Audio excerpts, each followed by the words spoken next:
Hello everyone, welcome back to my channel Legal Talks with Advocate Sushma.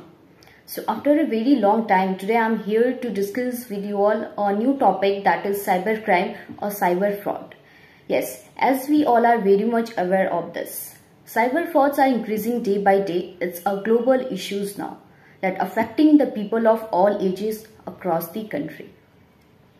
तो देश में बढ़ते साइबर क्राइम के मामलों को रोकने के लिए देश की सरकार और कानून लागू करने वाली एजेंसियां हर संभव प्रयास करते जा रहे हैं। तो देश भर में साइबर क्राइम के मामले बढ़ते जा रहे हैं। मुझे ऐसा लगता है शायद से इसका मेन रीजन लेस अवेयरनेस ही है। इसीलिए आज मैं कुछ जानकारी आपसे शेयर करने वाली हूं ताकि आप भी अवेयर रहे और ऐसे किसी भी साइबर फ्रॉड से बचे।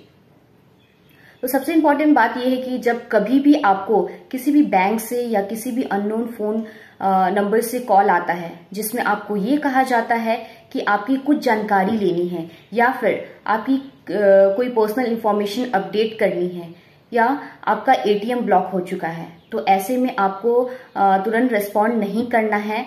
आप इसे बैंक जाकर के इंक्वायरी कर सकते हैं, इसके बाद अपडेट करा सकते हैं।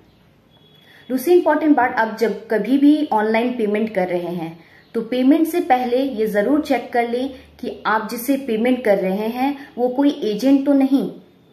तो प्रॉपर डिटेल्स चेक करने के बाद ही आप पेमेंट को प्रोसेस करें। तो अगर आपके पास किसी भी तरह का फोन कॉल आता है, वो चाहे लोन के लिए हो, इंश्योरेंस के लिए हो या फिर किसी भी फंड के लिए हो, तो आपको रिस्पॉन्ड नहीं करना है। ऐसे में आपको बहुत सेफ रहने की जरूरत है। तो जैसा कि हम जानते हैं आजकल सारी चीजें ऑनलाइन हो रही हैं, तो ऐसे में हम कभी कभार अपने बायोमेट्रिक्स का भी यूज करते हैं for the proper verification and authentication. तो उसे भी आप लॉक करके रख सकते हैं ताकि वो किसी भी तरीके से उसका मिसयूज ना हो। तो जैसा कि हम जानते हैं कि साइबर फ्रॉड, ऑनलाइन फ्रॉड अब बहुत तरीके से हो सकते हैं। तो ऐसे में हमें बहुत सावधान रहने की जरूरत है। ये जो स्कैमर्स होते हैं, ऑनलाइन फ्रॉड करते हैं, इन्हें ट्रेनिंग दी जाती है कि किस तरीके से वो आपके माइंड को कैप्चर करके वो आपसे काम करवा ले। तो आपको बस करना ये है कि कोई भी फोन कॉल आ जाए, आप उसे तुरंत फॉलो ना करें, उसे रिस्पॉन्ड ना करें। पूरी जानकारी लेने के बाद ही आगे प्रोसेस करें, जिसके लिए प्रॉपर वेरिफिकेशन बहुत ही जरूरी है। तो अपने किसी भी तरह की पर्सनल इंफॉर्मेशन को फोन पे किसी के साथ भी शेयर करने से बचे। अगर आपको ऐसा लगता है कि आपके साथ किसी भी तरीके का साइबर फ्रॉड हुआ है या ऑनलाइन फ्रॉड हुआ है, तो आप तुरंत ही इसे अपनी कंप्लेंट को रजिस्टर करवा दें।